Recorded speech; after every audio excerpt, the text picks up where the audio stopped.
भोजपुरी के सुपरस्टार पवन सिंह काराकाट से निर्दलीय चुनाव लड़ रहे हैं, जिसके ये देखा जा रहा है बीजेपी ने अपने पार्टी से अब पवन सिंह को निष्कासित कर दिए हैं। बताया ये जा रहा है कि काराकाट से निर्दलीय चुनाव लड़ रहे हैं, जिसके लेकर बिहार के बीजेपी अध्यक्ष सम्राट चौधरी का बड़ा फैसला आया है। कहा यह जा रहा है कि जो ये पवन सिंह है बहुत बड़ी गलती कर रहे हैं, जिससे पहले बीजेपी में शामिल थे, अब खुद को निर्णय ये लिए है कि अब वो निर्दलीय चुनाव लड़ रहे हैं काराकाट से।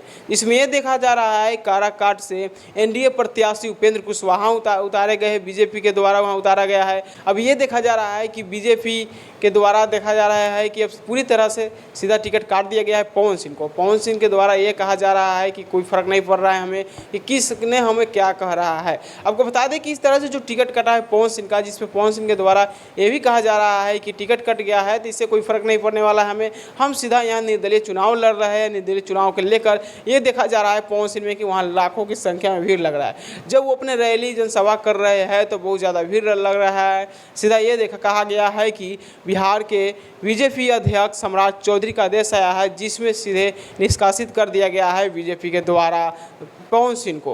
पवन सिंह को बता दें कि ये बहुत बड़ा फैसला लिया है। पवन सिंह ये कह रहे हैं कि हम सबके साथ रहने वाले हैं, हम कहीं कहीं नहीं जाएंगे, आप सभी लोगों के साथ रहेंगे। पहले पवन सिंह को एक टिकट दिया गया बीजेपी की ओर से।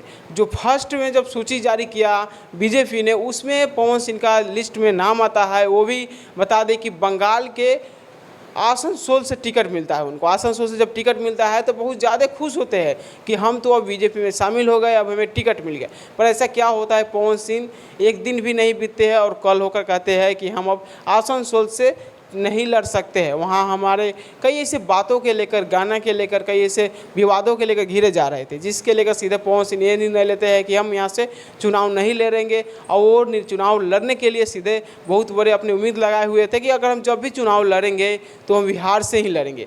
और बिहार से चुनाव लड़ रहे हैं, बिहार के काराकाट लोकसभा से चुनाव लड़ रहे हैं, जिसमें एक बड़ी मुद्दा ये बन गया है कि पवन सिंह को सीधे बीजेपी ने अपने पार्टी से निष्कासित कर दिया है। निष्कासित होने के बाद पवन सिंह का कई ऐसे बात सामने आ रहा है, जिसमें बता रहे हैं कि हमें इससे हमें कुछ लेना देना नहीं है। पवन सिंह पे ये देखा जा रहा है कि काराकाट लोकसभा से बहुत ज़्यादा उन्हें सपोर्ट मिल रहा है, लाखों की संख्या में भीड़ जुट रहा है, जिसमें एनडीए प्रत्याशी वहां उपेंद्र कुशवाहा को उतारा गया है। उपेंद्र कुशवाहा और देखा ये जा रहा है कि पवन सिंह के बीच में ये बहुत बड़ा तनाव बन रहा है, क्योंकि ये देखा जा रहा है कि कई लोगों का ये कहना है, इससे पहले मनोज तिवारी आए हुए थे, भाजपा के सांसद, दिल्ली के रहने वाले हैं।